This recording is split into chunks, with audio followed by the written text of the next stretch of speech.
Khattab रजी अल्लाह ताला अन्हु, आप अपने बेटे को देखते हैं, क्या देखते हैं कि आपके बेटे के ऊपर ना जो तन पर कपड़े थे वो फटे हुए, वो पुराने हैं, ईद का दिन है।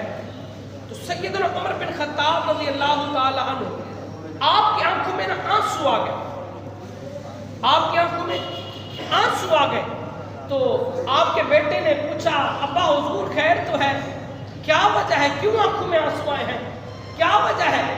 तो बाप ने कहा, बेटा आज ईद का दिन है, खुशियों का समा है, हर तरफ से चहचहाते जो है चेहरे होंगे, नए कपड़े पहने हुए होंगे, नई जूती पहनी हुई होगी, खुशबू लगाई हुई होगी। बेटा मैं इसलिए रो रहा हूँ, जब तू अपने यारों के दरमियान में जाएगा ना ईद मिलने, अपने दोस्तों के दरमियान जाएगा, तो तेरे दोस्त तेरा गिला करेंगे, शिकवा करेंगे कि अमीर अल मोमिनीन का बेटा और कपड़े फटे हुए हैं, पुराने हैं। तो आगे बेटा भी तो उमर बिन खत्ताब का था ना, कोई आम तो नहीं था।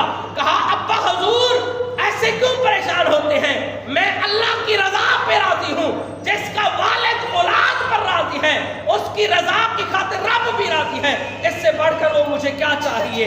आज देखें कितने ऐसे दोस्त हैं जिनके वालिदैन नाराज हैं, लेकिन इन खुशियों के लम्हों के अंदर भी अगर वालिदैन नाराज हूँ, दोस्त नाराज हूँ, भाई एक दूसरे से नाराज हूँ, जरा बताएं खुशियां मुकम्मल होती हैं नहीं होती? तो आज वक्त है, कोशिश करें, आज ये मोहब्बतें पैदा करने का वक्त है, नफरतें खत्म करने का वक्त है।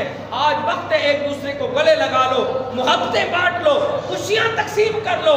यकीनन आज तुम अगर किसी के चेहरे पे मुस्कुराहट लाओगे ना, तो रब्बे काबा की कसम अल्लाह ताला तुम्हारी जिंदगी के अंदर खुशियां भर देगा, ये रब का वादा है। आज का ये अजीम व बरकत दिन है।